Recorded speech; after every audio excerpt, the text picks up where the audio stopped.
as we say here in Australia. Had to do it. The destination that we're showcasing in this episode. Australia is a sovereign country made up of the mainland of the Australian continent, and the island of Tasmania and some other small islands around the place as well.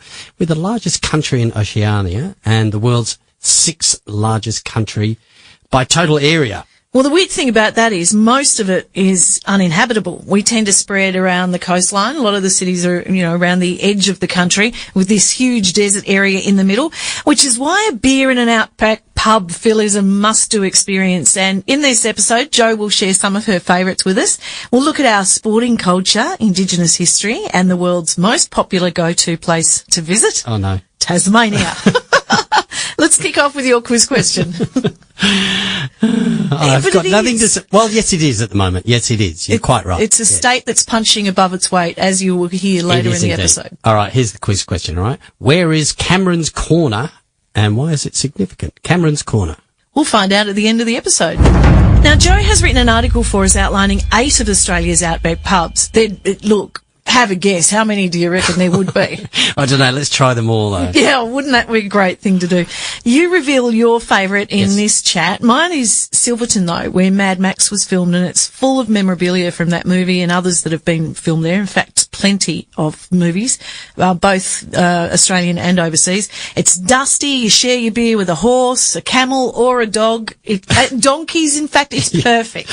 But we kick off our chat with Jo talking about a pub in that same area where Mad Max was filmed. Well, White Cliffs in general is one of those, uniquely Australian places in that, just like Cooper Pedy in outback South Australia, most of the local residents live underground because of the incredible temperatures that happen all year round, but particularly in summer. So you rock up to White Cliffs and drive in, and you don't really see many people around, but people do live there. They're just all underground. So as a town itself, it's a really, interesting place for somebody, particularly from outside of Australia, to visit. The pub itself is above ground, which is a rare incident for that area because most places are below ground.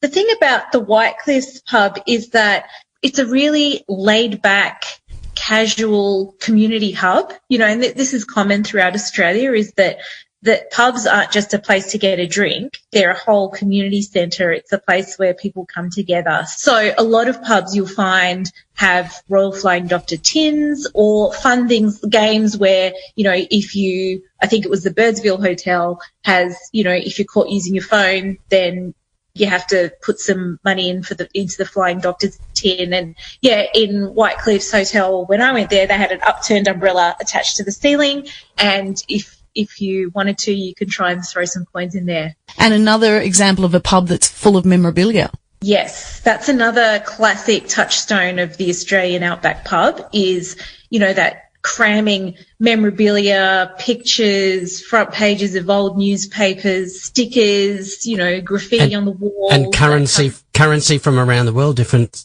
banknotes. I love that when I go in. Yeah. Yeah. And Birdsville Hotel has the hat wall. So if you, it's just a way of the local community to honour people that have done considerable time in Birdsville, because it's the type of place where not a lot of people, hang around long term because it is isolated and, stinking hot in summer. But yeah, they have a wall of old hats that people sort of donate when they leave the town. And yeah, it's one of those, if those hats could tell stories, because you look at them and some are really, beaten up, bushy kind of hats. The temperature that you mentioned in the story, the highest recorded temperature in Queensland for around the Birdsville pub is 121.1 degrees Fahrenheit or 49.5 degrees Celsius. Can you just imagine you walked in, you've got the red desert dust on you, and you take that first couple of sips of a cold beer? There is nothing like it, is there? No. And at the Birdsville Hotel, the second time I was there, I had just come in from a really long time in the Simpson Desert. So it was like an 18-day camel trek that I'd done. So that was 18 days without a cold beer and many other, niceties.